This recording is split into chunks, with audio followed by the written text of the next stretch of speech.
વાત કરતા હતા કે આ વિસ્તારમાં કે સમગ્ર ગુજરાતમાં ભુવાઓની સંખ્યા વધતી જાય છે.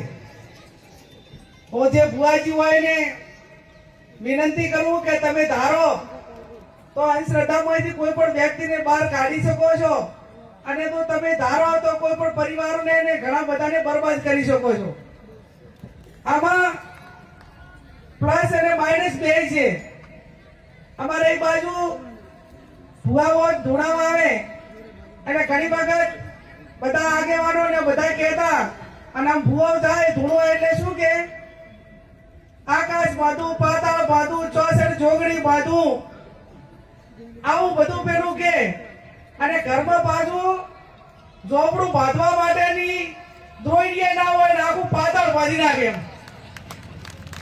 અને ભુવા જ હું એમનો વિરોધ નથી કરતી, પણ આ એક અંધશ્રદ્ધાને પ્રેરિત કરવા માટેનું એક આ નેટવર્ક છે. કોઈ પણ દુનિયાની અંદર કોઈ પણ વ્યક્તિ એના કર્મને આધીન એનું ફળ ભોગવતા હોય છે, અને દુનિયાની અંદર પરિશ્રમ સિવાય કોઈ વસ્તુ આપણે